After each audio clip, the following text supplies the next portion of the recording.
तो सावन के तीसरी सोमवारी की तैयारी में जोरों से शिवा हॉस्पिटल की तरफ से स्टॉल लगाया गया था। काफ़ी व्यवस्थाएं थी और कृष्णापुरम के ठीक जो आप पुल देख रहे हो उसके नीचे ये व्यवस्था था। NH 922 पर शिवा हॉस्पिटल की तरफ से डॉक्टर कुमार सूरज, डॉक्टर जयप्रकाश ने मिलकर इस स्टॉल को लगाया था और काफ़ी व्यवस्थाएं यहाँ पर थी। डॉक्टर जयप्रकाश और डॉक्टर कुमार सूरज की तरफ से व्यवस्थाएं NH 922 पर रखा गया था। काफ़ी संख्या में कांवरिये, काफ़ी संख्या में बोलबम जो जा रहे थे। NH 922 धसाधस भरा हुआ था। देख सकते हैं खुद डॉक्टर साहब मौजूद थे और डॉक्टर साहब की निगरानी में उनकी पूरी टीम पूरे रात सेवा देती रही। मेडिकल सेवाएं जगह जगह पर स्टॉल लगा दिया गया था। कृष्णापुरम से ब्रह्मपुर के बीच हर एक 100 मीटर पर एक स्टॉल लगाया गया था। किसी प्रकार की कोई समस्या ना हो, लगातार प्रशासनिक सेवाएं भी कृष्णापुरम थाना तत्पर थी। और देख सकते हैं कि यहाँ पर और भी जितने भी मेडिकल टीम के स्टाफ है सब लोग बैठे हुए हैं और पूरा व्यवस्था विधि मतलब विधिवत व्यवस्था किया गया था कह सकते हैं 922 पर। और बक्सर से जल उठाने के बाद लोग ब्रह्मपुर बाबा ब्रह्मेश्वरनाथ पर जल चढ़ाने के लिए जाते हैं। तो रामरेखा घाट से जल उठाने के बाद लगभग 36 किलोमीटर के आसपास बताई जाती है। देखिए यहाँ पर मेडिकल सुविधाएं में दर्द की दवा से लेकर किसी प्रकार के बैंडेज उंडेज सारा कुछ रखा गया है कि किसी को हो सकता है पैरों में छिलन जिलन। देखिए किस तरह से सेवाएं कर रहे हैं। देखिए कि कृष्णापुरम के ये कमेटी के मेंबर पैरों में मालिश कर रहे हैं। छोटी छोटी 2 बहनें हैं, बहनें को भी यहाँ पर सेवाएं लगातार दे रहे हैं। तो ये भी शुरुआती समय था, पूरे रात भीड़ चलता रहा। क्योंकि तीसरे सोमवारी के लेके जो कांवरियों में जो शिव भक्त है उनमें जो भक्ति का भाव है बढ़ जाता है। चूँकि आखिरी सोमवारी पर काफ़ी भीड़ होता है तो इसीलिए तीसरी सोमवारी के लेके पूरी तैयारी रहती है। और देखिए सुनील चौरसिया मशहूर पान दुकान वाले दिखाई दे रहे हैं। काफ़ी व्यवस्थाएं थी, हम व्यवस्था एक एक करके आपको दिखाएंगे कि क्या क्या थी।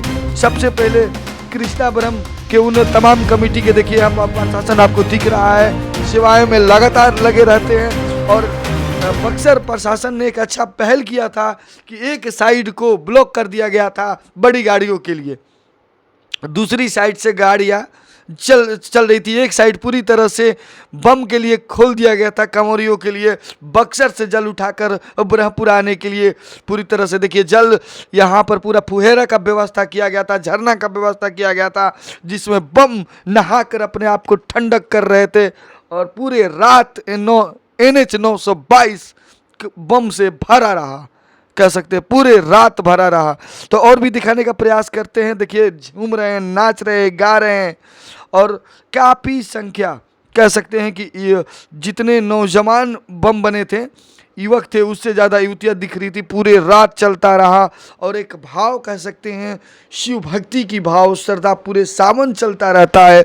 बैजनाथ धाम कह सकते हैं कि एक है, लेकिन जिस तरह से मिनी काशी बक्सर बोला जाता है उसी तरह से मिनी बैजनाथ धाम बाबा परमेश्वरनाथ की नगरी माना जाता है।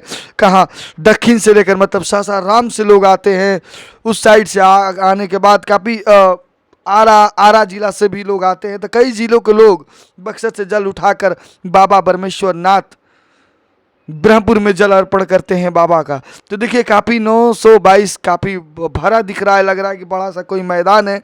नहीं भैया, ये सड़क है और पूरी तरह से सड़क धीरे धीरे करके भर जाएगी, आप देखेंगे, क्योंकि पूरे रात लगे रहते हैं। देखिए यहाँ पर कमेटी की तरफ से सेवाएं लगातार किया जा रहा था। कृष्णापुरम कमेटी लगातार अपनी सेवाएं दे रही थी और स्टॉल लगाया गया था। स्टॉल में दिखाने का प्रयास करूंगा क्या क्या व्यवस्थाएं हैं। चलिए व्यवस्थाएं की तरफ रुख करेंगे। ये सबसे पहले आपको डीजे दिखा दूं, लाउड डीजे बजता रहता है जिसमें, और ये नई युवक कांवरिया संघ कृष्णापुरम का बैनर दिखा दूं जहां पर कुछ लोगों का नाम भी अंकित होगा। मैं नाम पढ़ने का फटाफट प्रयास करता हूं। मैं इसलिए नाम पढ़ रहा हूं कि भैया हर साल ये सेवा में लगे रहते हैं। तो अब ये देख सकते हैं कि कमेटी के लोग हैं, सहायकर्ता का नाम है यहाँ पर। और ये देखिए क्या क्या व्यवस्थाएं हैं। सबसे पहले पानी की प्रॉपर व्यवस्थाएं होती है, पानी के बाद शरबत की व्यवस्थाएं की जाती है, शरबत के बाद और थोड़ा बहुत भांग की भी व्यवस्थाएं होती है। कई भक्त वैसे भी होते हैं जिनको चाहिए, तो सबके शिव भक्तों की मन न टूटे इसलिए सब व्यवस्थाएं होती है। तो सबसे पहले उसके बाद चलिए अगला स्टॉल पे ले चलते हैं, जहां खीर प्रसाद के रूप में बट रहा था कृष्णापुरम कमेटी के तरफ से। देखिए खीर ये प्रसाद के रूप में और निःशुल्क व्यवस्थाएं होती है, देख सकते हैं कि उसके बाद और भी दिखाने का प्रयास करेंगे। देखिए यहाँ पर छोला का भी व्यवस्था था, छोला चाट का भी व्यवस्था किया गया था। तो काफ़ी कृष्णापुरम कमेटी की तरफ से, और बता दूं कि कृष्णापुरम के बाद हर एक 100 मीटर पर एक स्टॉल लगा रहता है। 100 मीटर की दूरी पर मेडिकल की सुविधाएं से लेकर खाने पीने की चीज़ें निःशुल्क सेवा में लगा रहता है। पूरे रात लोग जग कर सेवाएं करते रहते हैं। यहाँ गर्म पानी रखा गया है टॉप में, जहाँ कंवरिया आकर अपना पैर डालकर वो अपने पैर को आराम देते हैं। देखिए यहाँ पर छोटे बम, ये छोटे छोटे बच्चे हैं जो बम के रूप में कितने प्यारे लगते हैं। पूरे रात बच्चों से भरा रहता है, एक अलग जोश होता है। कहीं ना कहीं एक पर्व ये जो होता है इस क्षेत्र के लिए बहुत महत्व रखता है। बाबा परमेश्वर नाथ कि चमत्कार को कौन नहीं जानता है, पूरे जग जानता है। तो पूरे चमत्कारित बाबा को जल देने के लिए सबसे पहले बक्सर रामरेखा घाट से गंगा जल, पवित्र गंगा जल लेने के बाद लोग पैदल वहाँ से 37 किलोमीटर 37 किलोमीटर माना जाता है। कन्फर्म नहीं है कि 37 बोले कि 36 बोले, क्योंकि बढ़ती घटती रहती है दूरियाँ। हो सकता है कि 37 किलोमीटर से ज़्यादा हो गया होगा। NH 922 बनने के बाद थोड़ा चढ़ाव बढ़ गया है, बड़ी बड़ी जो पुलें बन गई है उसके ऊपर। चलिए आप देख रहे थे 360 न्यूज़ रवि चौरसिया के साथ। एक बार प्यारा सा कमेंट में जाकर लिख दीजिए हर हर महादेव। ये देखिए जितने बम हैं पूरे डांस करके मस्ती कर रहे हैं, बाबा का गाने पर झूम रहे हैं।